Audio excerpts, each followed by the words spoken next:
Hello and welcome to this message from Non-Woke Religion. I'm Stephen Ike, the PhD.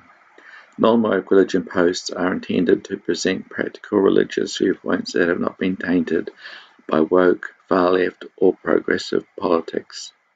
Today's topic is glyphosate. 30 parts per million limit is high. We need to avoid pre-harvest glyphosate. 30 parts per million, or ppm, means 30 milligrams per kilogram, which you should find easier to imagine, and that is a quantity that is actually fairly substantial.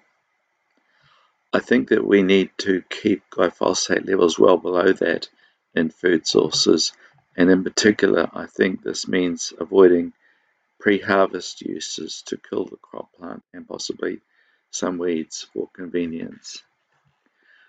Wheat is sometimes treated pre-harvest to make wheat dry out more and also to kill weeds. Potatoes are often treated to kill the plant top before they naturally die down to make the harvesting easier and much earlier. Note that potatoes harvested this way do not only contain glyphosate, but they also do not keep well, especially compared to mature potatoes. The claim is made that crops treated pre-harvest do not exceed 30 ppm, the 30 ppm limit, but I argue that they should be kept well below that limit, and that pre-harvest treatment is the protocol that is most likely to result in higher levels of glyphosate in foods.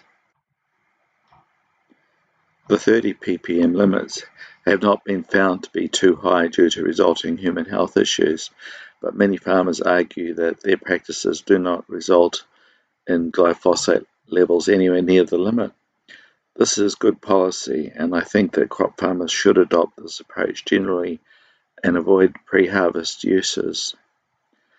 Other standard uses of glyphosate around planting time and post-harvest are usually much less problematic than pre-harvest uses. I imagine that marketing could even include a phrase like "no pre-harvest glyphosate." In my experience, I know many people who will not touch foods that they know to have been treated pre-harvest in this way. I think that this approach is a sensible precaution. It also does not contradict Trump's call to make glyphosate production and use a matter of national security, as most farmers sensibly avoid pre-harvest uses anyway. The input of non-woke church and synagogue members on these matters is needed and would be appreciated. We need to warn our people not to assume that significant levels of herbicides and pesticides in food are safe without exhaustive testing.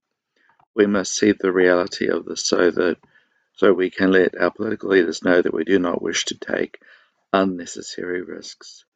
We must understand that we can convince the wider population that they should be cautious about residues in food, and they should demand full scientific analysis of these substances.